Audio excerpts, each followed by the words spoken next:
Good evening. We are back to the study of the Spirit's book. Today, we are starting chapter 10 of book 3. Book 3 is the moral laws or the natural laws. Chapter 10 is law of freedom.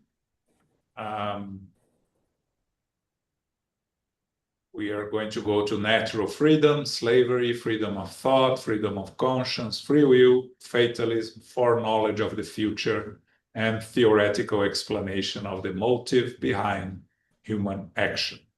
We are going to start on question 825. Philip, please. 825. Are there any positions in the world where an individual enjoys absolute freedom? No, because all of you need one another, from the most powerful to the impoverished. Okay. As long as we have someone else next to us, a neighbor, someone around us, we do not enjoy absolute freedom because our freedom ends where the freedom of our neighbor starts.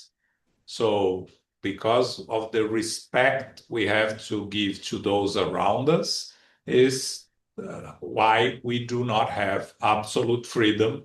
We cannot do whatever we want in terms of our decisions. Of course, we have free will, and are going to study this later. But in terms of absolute freedom in this sense that Kardec asks the spirits here, it is limited by the freedom of those around us. Okay. 826. Yeah. What would the condition in which a person could enjoy absolute freedom? As a hermit in a desert, as soon as two people find each other, they have reciprocal rights and duties to respect and are no longer absolutely free. Okay, so the follow-up question from Kardec is, what's the condition of absolute freedom? Of course, if you isolate yourself in a desert or in the forest, in the mountains, and live completely isolated, you have absolute freedom in that sense that you can do whatever you want. But we are not supposed to live isolated from society, because when we study law of society, we learn that for us to evolve, we need to be together. We evolve individually. Our evolution is individual, but in order to evolve, we need others around us. So we need to live in society, and as we are living in society, we do not enjoy absolute freedom. Okay. 827. Yeah. Does the duty to respect the rights of others deprive individuals of their right to be themselves? Not at all, because human beings hold that right by nature. Yeah, we all have the right to be ourselves. Now, enjoying this freedom to be ourselves comes with the responsibilities and consequences for our actions, right? So we live in society, and if we go against the laws of society that we are living, we are going to face the consequences of that society. If we go against the natural law, God's law, we are going to create consequences for ourselves, even if society does not punish us for infringement of human laws. We are creating consequences for ourselves in terms of God's law or the natural law. So we have the right by nature to be ourselves. How we use this right is what makes difference, right? I was reading a phrase by Emmanuel that he tells us that for those that do not follow the natural laws, you have the freedom to do everything you want. For those that follow the natural law, you have the responsibility to do what you need, which is both freedom, right? Freedom with responsibility. Okay. 828. How can we reconcile the liberal opinions of some individuals with the oppression they sometimes exercise in their own homes over their subordinates? They are familiar with the law of nature, but it is counterbalanced by their pride and selfishness. They know what should be done when they truly embrace these liberal principles, but they do not do it. Will the principles that they have professed during their life be taken into account in the next? The more intelligence that people have to understand a principle, the more inexcusable their neglect to put it into practice. I may truly tell you that those who are sincere but simple are further advanced on the divine road than those who try to appear to be what they are not. Okay, before I go there, someone raise your hand. Yes. What page are we in? We are on page 293, question 828. 828. Okay, found it? Question 828.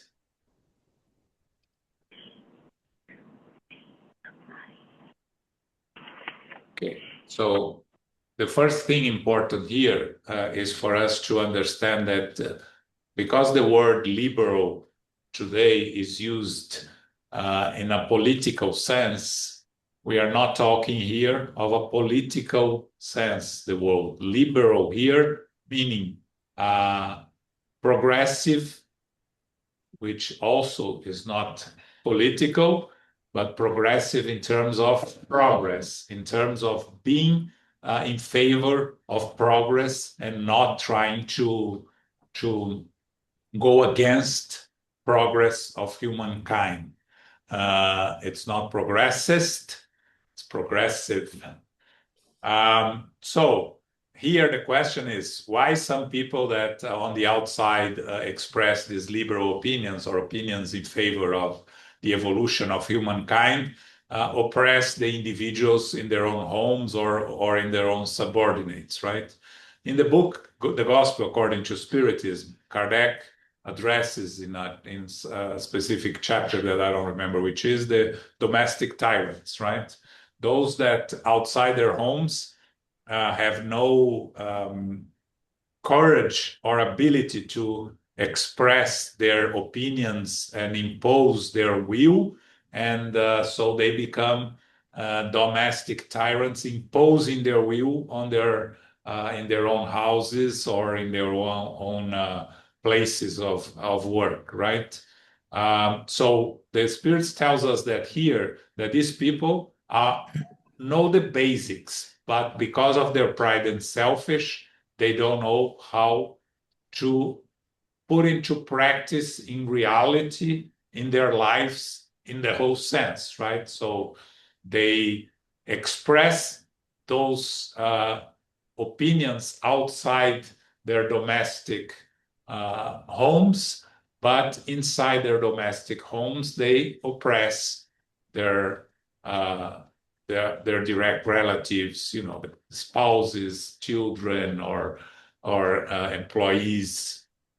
So, of course, this will have consequences. The more you know, the more responsible you are. So, on the part A, that when Kardec asks if these principles they have professed during the life be taken account the next, again, knowledge helps, but the application of the knowledge in becoming, transforming the knowledge, internalizing the knowledge in what you are is what really makes the difference when you return to the spiritual world.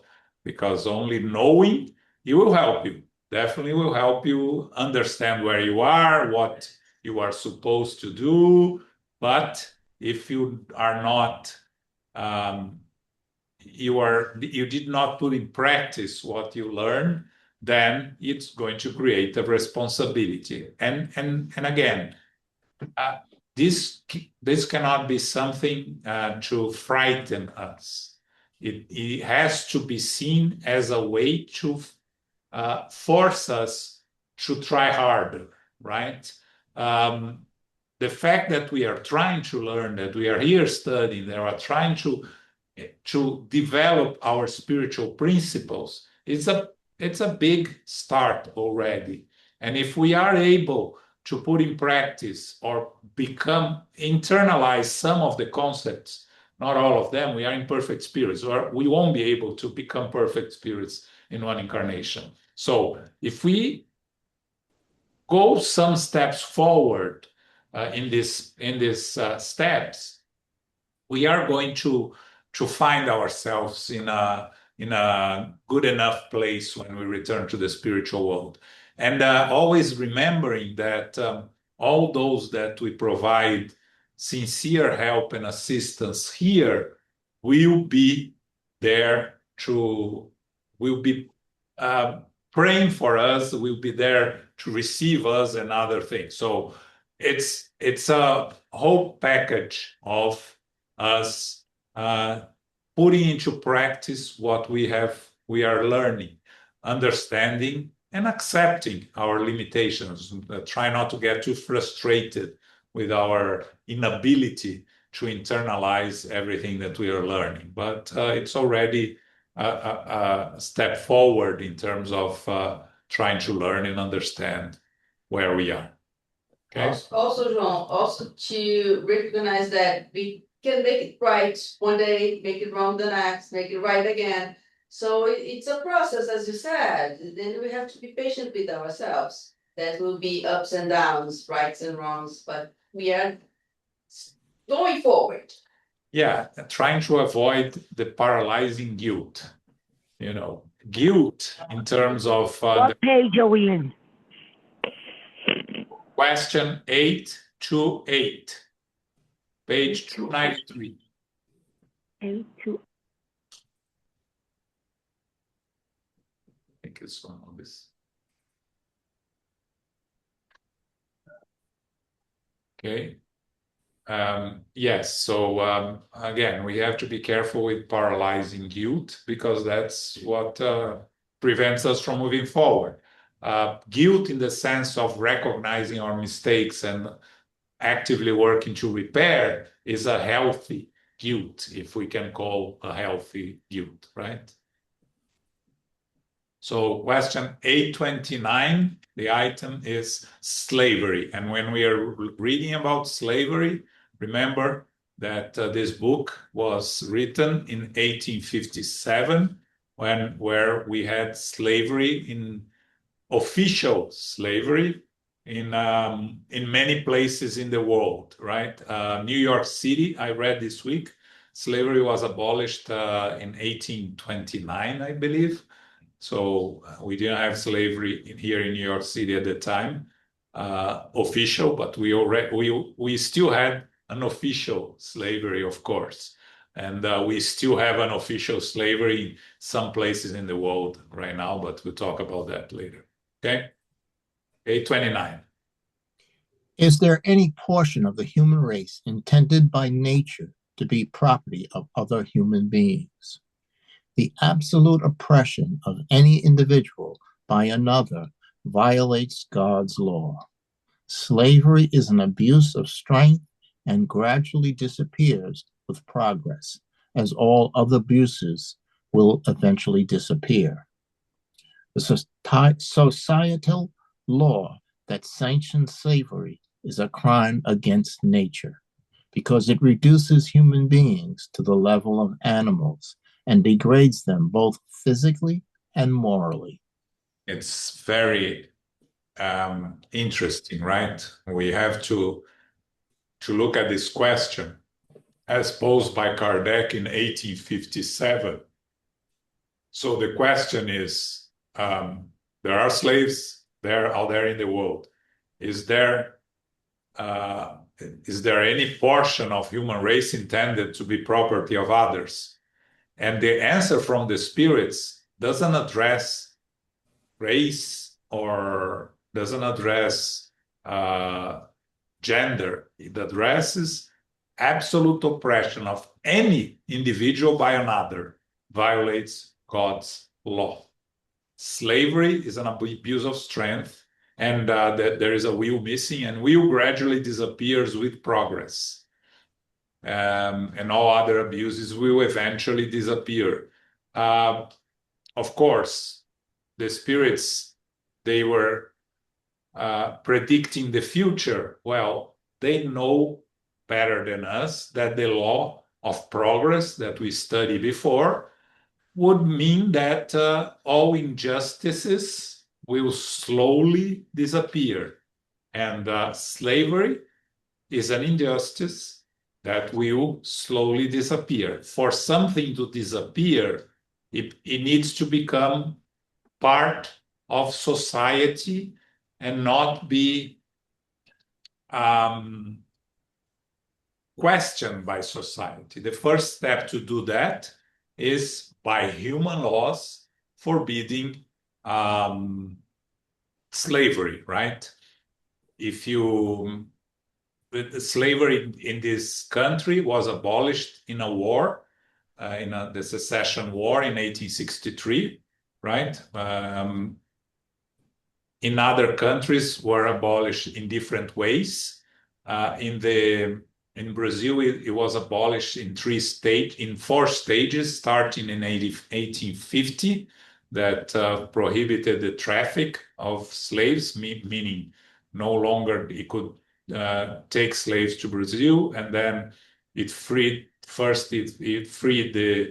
the old ones, then it freed the newborns, and finally it freed all of them in a period of 30-something years. So you see there the law of progress, laws addressing the issue in steps.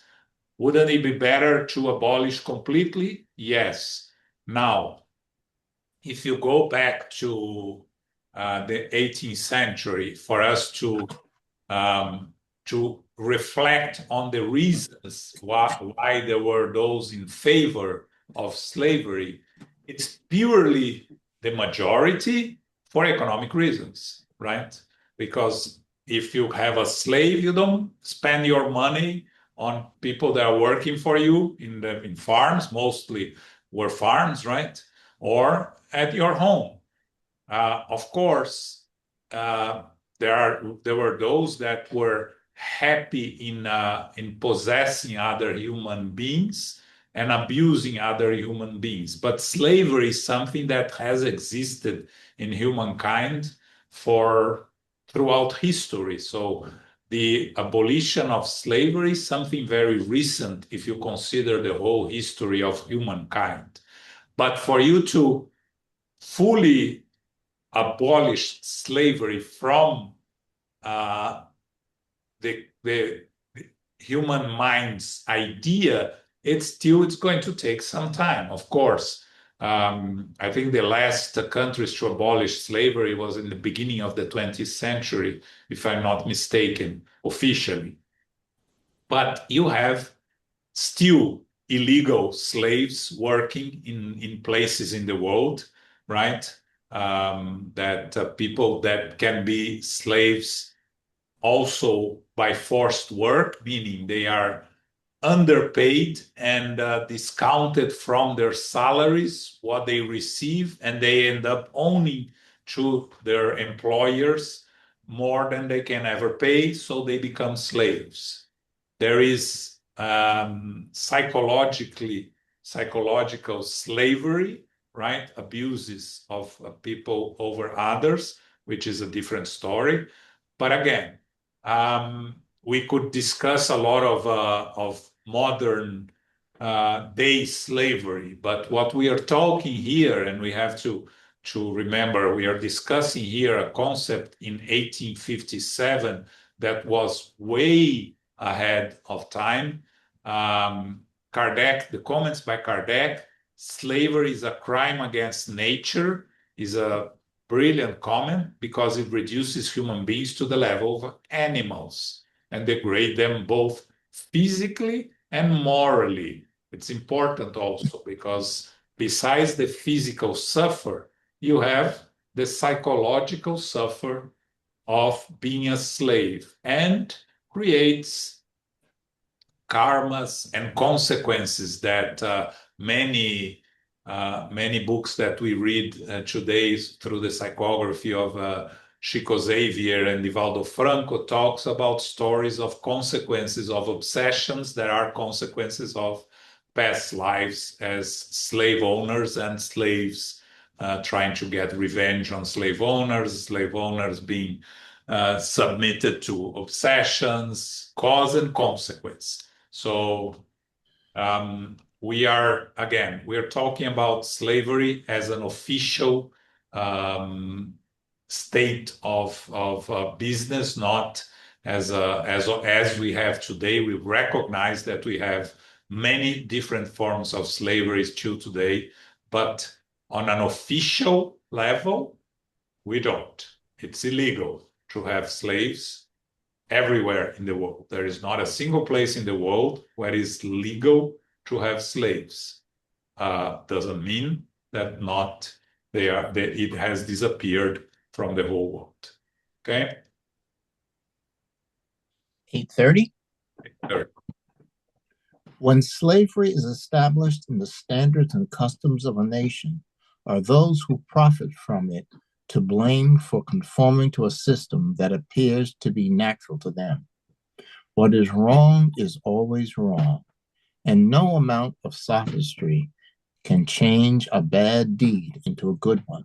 However, the accountability for wrongdoing is always proportional to the ability of the offenders to understand their actions. Those who profit from slavery are always guilty of violating natural law, but this guilt is relative. As slavery became rooted in the civilizations of certain nations, human beings may have taken advantage of it without seeing it as being wrong and as something that appeared to be natural to them. But once their reason became more developed and enlightened by the teachings of Christianity, and they were shown that slaves are their equal before God, their actions were no longer excusable. Okay, so here we're talking about accountability, responsibility, and consequences, right? So the first phrase here is very important. What is wrong is always wrong. And no amount of sophistry can change a bad deed into a good one. However, when we talk about people that had slaves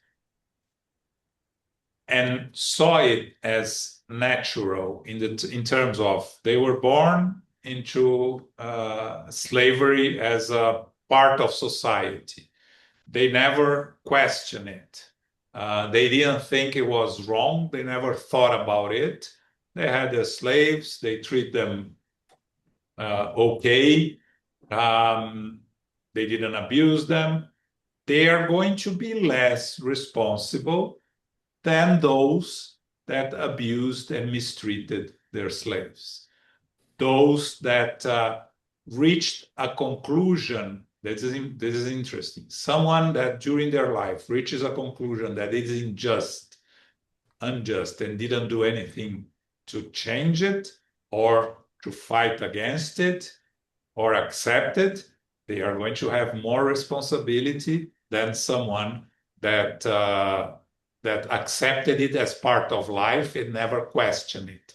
It's the same thing that when we talk about those that are born in wealth, are less responsible than those that are born poor and became rich in terms of helping others, right? Because those that came from poverty become rich and don't help others, they know where they come from.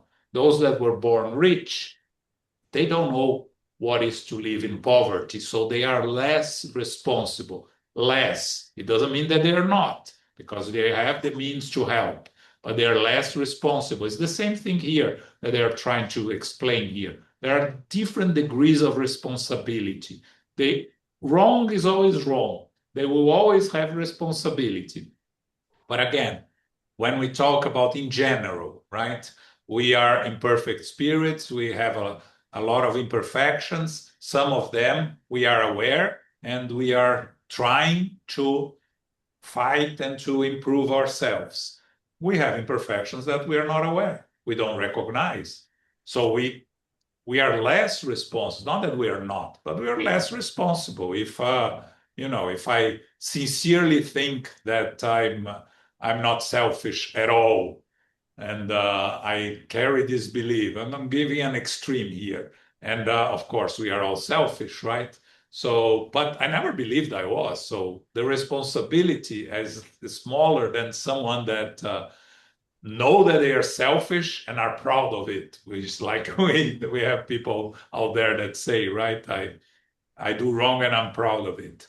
So again, it's our responsibility according to what we know and what we do with the knowledge, right? So there are no two equal cases. Each one is individual, and our progress goes in a lot of different directions according to our choices. So if we come to this incarnation with 20 imperfections and we leave out with 15, we made a good progress, great progress, right? But we still have 15 imperfections that we are going to make mistakes with them. We are going to cause harm to others with them or suffering, and we are going to be responsible.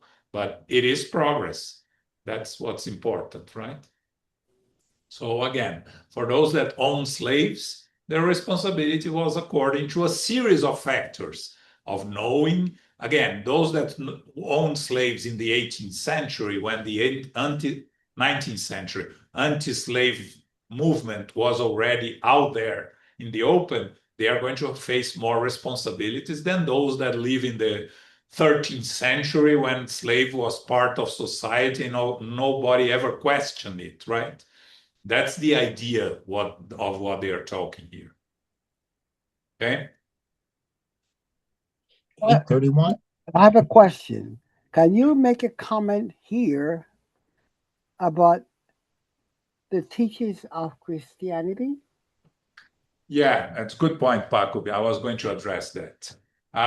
Jesus taught us that we should love God above all and our neighbor like we love ourselves.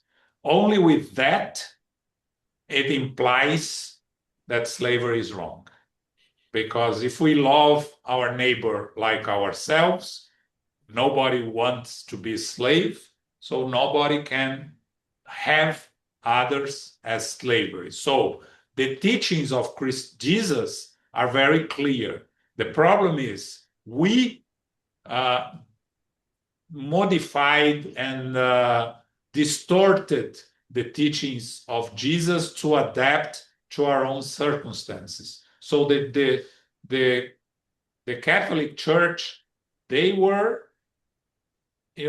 responsible for a lot of turning the face to the other side on slavery, right? Because for 20 centuries or 18 centuries, they live with slavery and profit from slavery, even profit from slavery in some places, right? So, but again, it was not really following the teachings of Jesus. It was following the rules and regulations of a group of people that imposed their regulations on the church.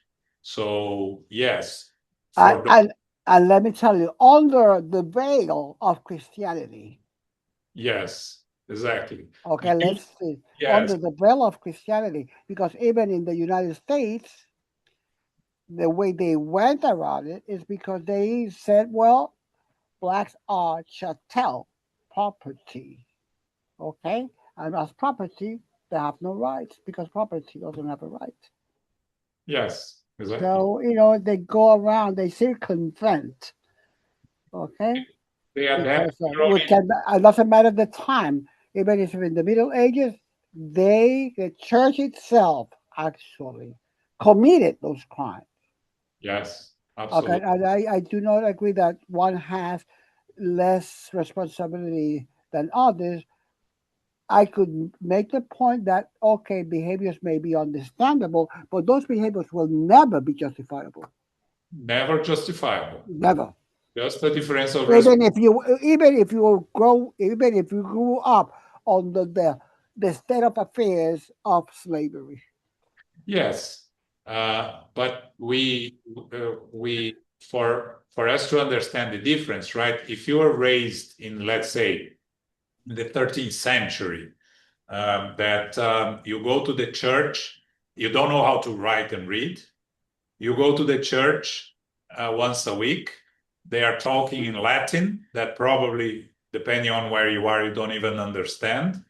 And so when the priest talks in your language for the sermon, they say what they are following, and distorts the true teachings of Christianity, and you have no other source of information. So if you are not a person that likes to question, and you are, you accept what you are taught without questioning it, you end up accepting laws and customs of the society you live in without much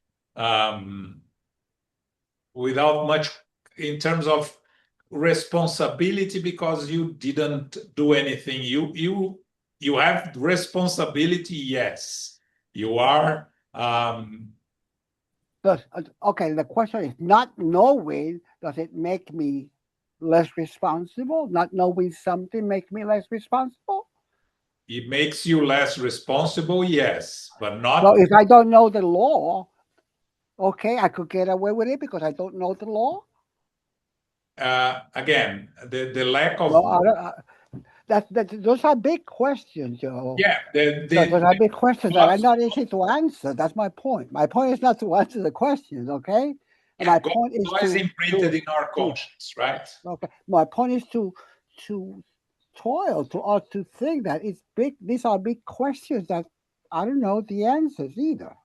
I think that I reread the first phrase, what is wrong is always wrong, because I think that's the key, right? What is wrong is always wrong. No matter what, a human being is another human being. No matter what skin, what color of his hair, it's another human being. Now, your knowledge of right and wrong is what gives you the consequences, right? Because we talked about this. We evolve by making mistakes and learning from our mistakes. When you make mistake because you don't know, and you don't know it, you don't create any karma. You create a karma when you make the mistake again. You repeat the mistake, knowing that you make the mistake, understanding that it was a mistake, and then you repeat. That's when you create karma, right? So again, the knowledge there was very limited. It doesn't exempt them from responsibility, but reduces the consequences. That's what the concept here. Okay. It's like, it's like when we talk about children, right? You are not going to judge a 2-year-old and a 12-year-old with the same punishment, let's say, right? A 2-year-old breaks your vase, you put in a timeout for 15 minutes, and that's it. A 12-year-old breaks your vase, you give them a different type of punishment. They understand better, and they have to have a different consequence for their acts. And would you say that is a different punishment, or would you say that is a relative punishment according to the responsibility? Yes, relative according to the knowledge and responsibility. Yes. Yes. Okay. Yeah, again, a caveman kills the neighbor caveman. There is not much responsibility there, right? They don't know. They're just trying to survive. There's no knowledge of right and wrong, more or less, there, right? So now, when you are killing nowadays, you know what you are doing. So it has to be different, the consequences. Yes, Danny. So slavery practiced in ancient times, for example, ancient Egypt, ancient Greece, or ancient Rome, they would be the 2-year-olds, and slavery in the 1700s would be the 12-year-olds, because Jesus was not even born at Yes. some point. So he's bringing up here the teachings. Very So good. by 1800s, we have 1,000, almost 2,000 years of Jesus' teachings, right? Yes. Yeah, you could say that. Yes, definitely. Right. So when the Egyptians enslaved at that time, right, what they did was to conquer other people and then slave them. That was always what we did throughout civilization. And again, we didn't have a knowledge that went much further in terms of spiritual responsibility, right? It was really trying to survive and take advantage of the best conditions that we have. So it creates a different responsibility. And you were right. And that's what I said. In the 18th century, your responsibility in the 18th century, if you were in favor of preserving slavery, is tremendously more serious than someone in the 13th century or someone in the Egyptian or Greek times, right? So, because it was what we knew at that time, right? Our way of surviving was by dominating other people and then making them work for us to progress, let's say, right? So, but again, it's when we analyze these things, we have to think of people at that time, and it's very difficult for us, right? Because we have today much more access to knowledge, to understanding, and to access. So it is, for instance, the revisionism that happens nowadays in this country with Thomas Jefferson, for instance, that was a slave owner, right? Even George Washington, that was. George Washington. Yeah. Of course, wrong is wrong. So it's not right for them to have slaves, but to just eliminate them from history because they had slaves, it's not right. It's important. History is important. The context is important, and we have to put it into context. Try to put it in context, even if it's difficult for us. And say that they had slaves, not like they want to do now. Okay, and state that they had slaves because they want to sanitize, and someone said no, they should not be saying that. Yeah. Come on, they they had slaves. So nothing, let's be truthful. Let's follow the truth. They're still great men. They were great men. Yes, they were. And again, when we have to be very careful here, Yes. we analyze the contribution of these people to history and their personal lives, because we are all imperfect spirits, and the contribution to humankind outweighs their own personal imperfections. We mentioned many times Martin Luther King, a great man in terms of the progress of the end of segregationism and all the beautiful things that he did. in his personal life, there were complaints. The same with Nelson Mandela, Mother Teresa. You know, Even Mother Teresa, you're right. they're not perfect spirits, but again, the contribution to humanity is what we have to see. We cannot throw what they did in the garbage just because they made some mistakes on their personal lives, right? It's their own responsibility. I'm sure they regret the Definitely. mistakes they made, but Definitely. contribution to humanity is what counts. We are all imperfect spirits. So if we can do 1/10 of their contribution to humanity, good for us. I'm smiling. You know why? Yeah. 831. 831. Does the natural inequality of aptitudes place some members of the human race under the control of more intelligent members? Yes, so that they may rise to a higher level, but not to further degrade them by slavery.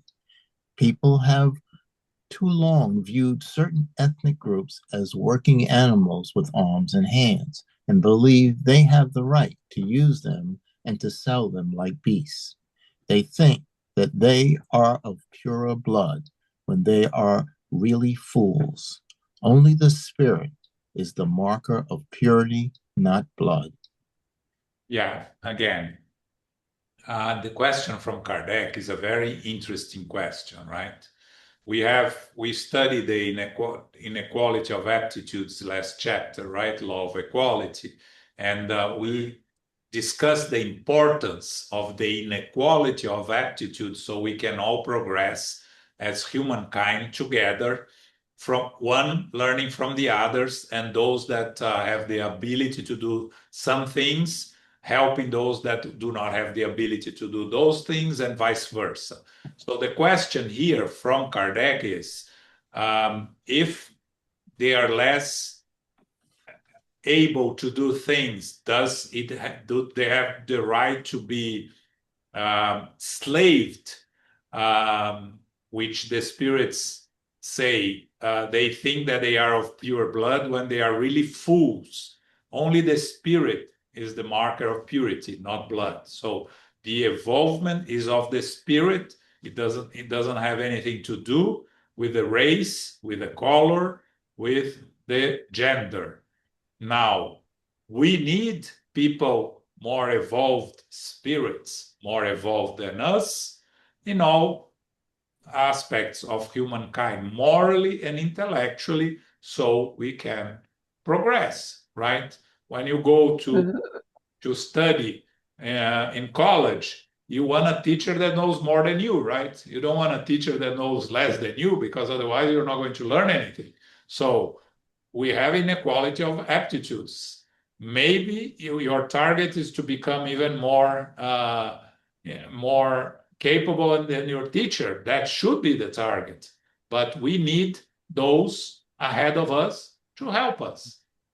And in the modern society that we live nowadays, right, that we have so many different needs for us in our daily lives, needs that we created for ourselves and needs that are part of our necessity to, to feed ourselves, to evolve and everything, right? So, let's say you work in a farm, right? You have a farm. You need someone that understands about machinery to create machines that are going to facilitate the work of harvest and your seeds, right? So we need people. We need the inequality of aptitudes. We need people in the arts. We need people in science. We need people in the legal system, in the medical system. We all need people with different inequality, but different aptitudes. But that does not allow us to consider ourselves superior to anyone, right? And when we see the true characteristic of an evolved spirit is to never recognize that they are evolved spirits because they are humble, naturally humble. If you are humble, forced humble, you know there is not a characteristic, right? It's very interesting when Benjamin Franklin wrote his 12, I forgot the 12 something of Benjamin Franklin, 12 laws that he wanted to follow. He wrote when he was 18, right? And then he showed to a friend, and the friend said, there is one missing, right? Humility, right? Because if you do all of that, but you are not humble, you didn't achieve anything. So then he became the 13, what? No, No. 13. It's not lost, but I forgot what it is. In Jussara's book, Inner Transformation, you have this. Virtues. Virtues. Thank you, Luisa. Virtues. Thank you. The 13 virtues of Benjamin Franklin. Wow, the word escaped me. Thanks, Luisa. Okay, so again, the evolution is the spirit, and we all naturally respect more evolved spirits, right? When we look at figures like Paul of Tarsus, like John Evangelist, like Francis of Assisi, like Joanna de Angelis, Emmanuel, we respect their and admire their moral evolvement, and we look at their teachings with other eyes, right? When you read something that comes from one of them, you're going to read with more attention, and you are going to be more focused on what you are trying to learn from them, right? So in a sense, we already have this inside of us, the respect for more evolved spirit. And of course, for those that know more than us intellectually, if we are humble enough, some people are not. Some people consider that they know everything, so that's a lack of self-knowledge and humility. But if you are humble enough, you know and respect those that know more than you, and listen to them, right? In different areas of human knowledge. Okay. 832. Danny, just a second. If we change the word here, does the natural inequality of aptitudes to does the natural diversity of aptitudes, it would be the same meaning or no? Instead of inequality, diversity. Paco, I'll give to you because you are the English Not specialist. the man with the I would love the word. I would be inclined to say yes. Diversity implies not everyone is the same. Diversity means not everyone is the same. No. Yes. When you say a diverse society, that means no one is really the same. I mean, a diversity of aptitudes. For example, he talks about more intelligent people. If I'm in charge of crops to sustain people, like feed people, people will die of hunger because I don't have this kind of knowledge or intelligence, right? So my aptitude is in a different area. So here it looks like people who have arms and hands, he puts the ethnic word here too, but some people really know the land. They really know how to produce food and so many other things. I don't know, related to that, just to put one example. Does that make them unequal to people who are good in math or?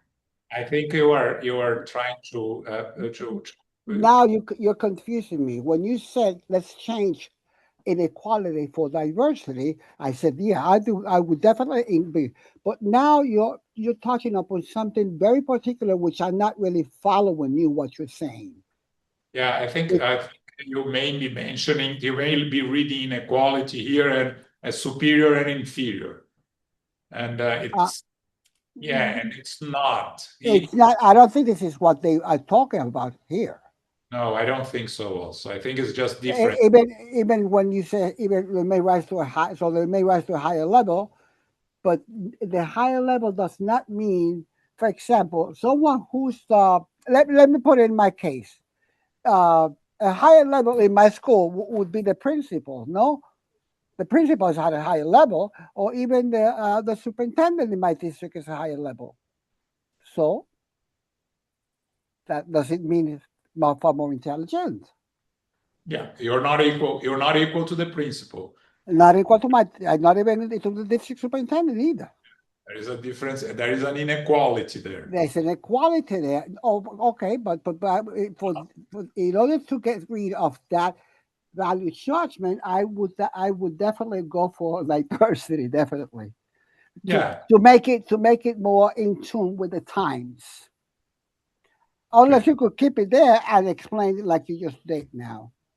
Yeah, I think the original is inequality, but I agree with you. Sometimes we need. No, but that's probably what pertains to that context, that era in itself. Because if you say diversity, probably they wouldn't understand it within the context. Yeah, I think at that 1857. I think inequality, maybe I don't know, Paco can correct me, but I think in the word in Portuguese, desigualdade is softer than inequality. I think inequality is more. It's a little bit strong here. Yes, it's a little bit stronger. And when you talk about desigualdade in Portuguese, it's not offensive, right? It's not strong as inequality, I believe, but I'm not sure. So I agree, Danny. You could say not diversity. I look up at you when you say diversity, to tell you the truth. I think it was on target. Yeah, I think diversity is a better word for it. Yeah, I think that. And the other commentary, I put it in the chat also. Quite very good parallelism. Yeah. Because he's talking about aptitudes. He's not talking about ethnicity or skin colors, like in the answer. Yeah. You know what I mean? And from my rebel nature, I cannot see as a principal or a superintendent superior than teachers, because without teachers, they are nothing. Exactly. So they can have all the power they can have. Right. Without teachers, they have to teach themselves. So I don't see the inequality there. From my rebel nature, I see well, the farmer growing something in the farm and didn't have any customers to buy the product. Would he be that great either? Yeah. Would he be that great if he was to toil the land and the population itself? I'd rather drop dead than buy something from you.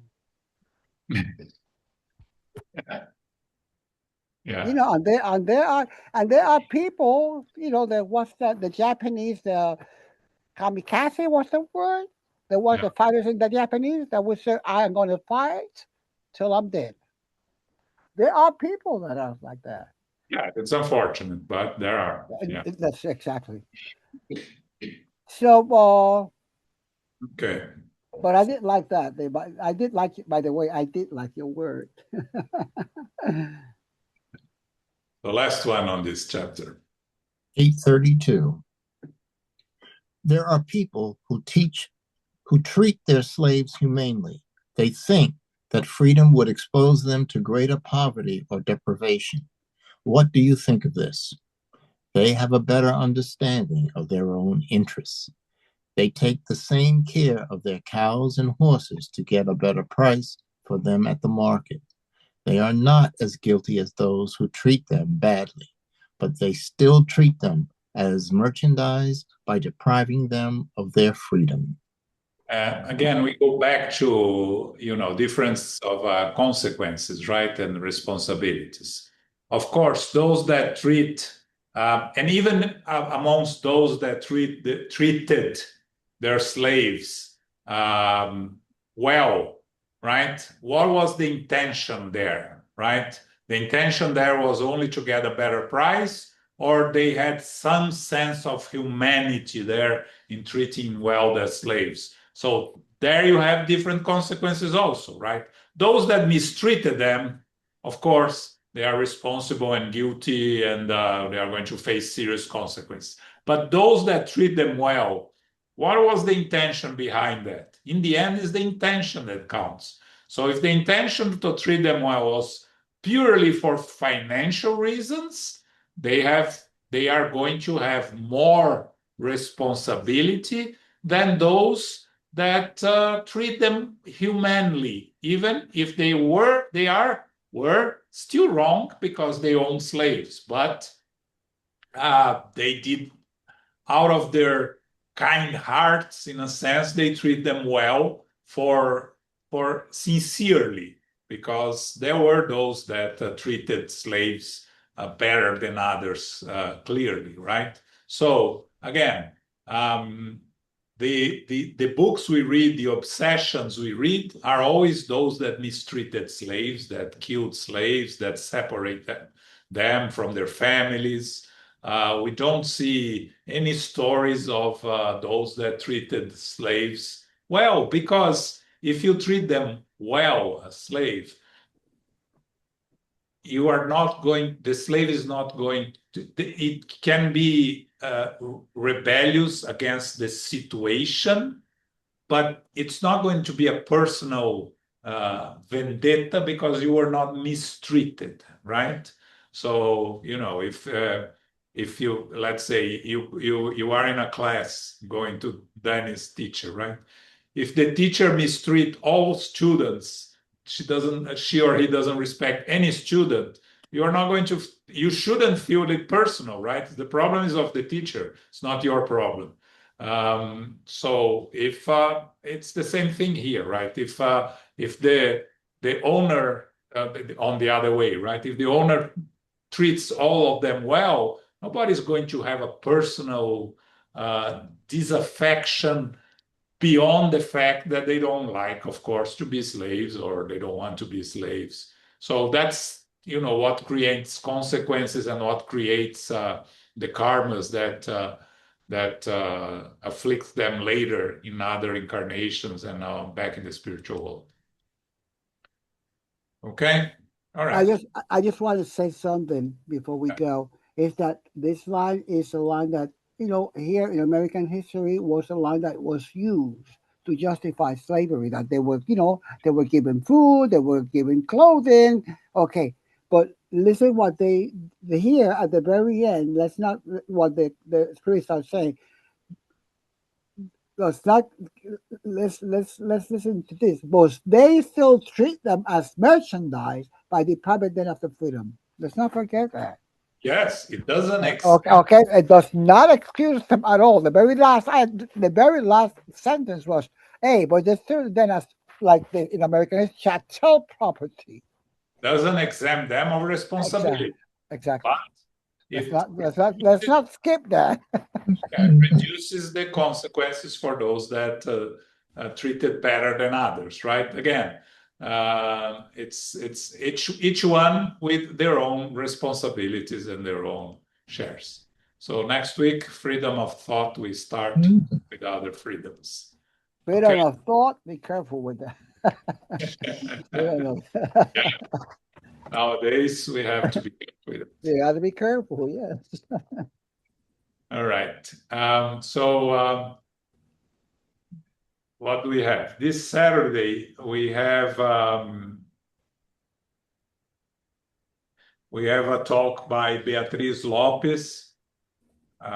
She's going to talk about what if failure isn't a bad thing. Beatriz Lopes is the responsible for the youth and children and youth department in the United States Spiritist Federation. On Sunday at 11 a.m., we have our Q&A session. Please join us, bring your questions.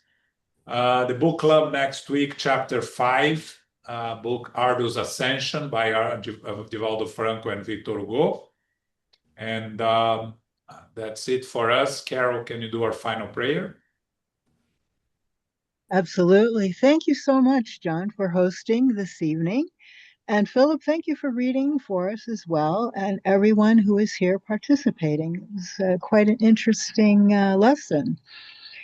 Infinite Creator and Divine Providence, we give thanks to be together for our studies of the Spirit's Book, Book 3, Chapter 10.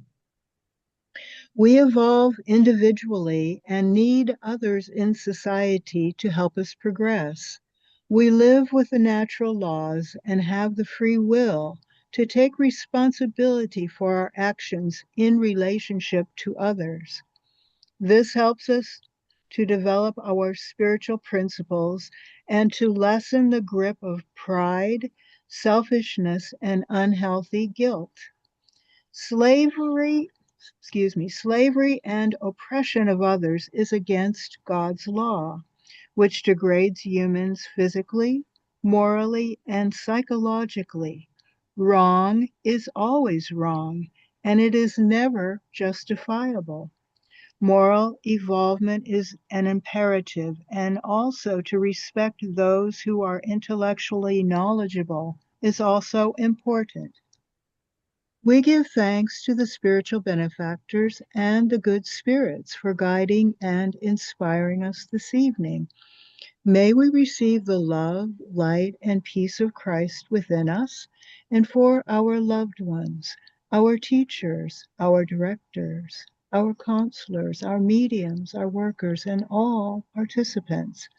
We pray for inner peace, and especially now for world peace, and for those who are suffering in the physical and spiritual worlds.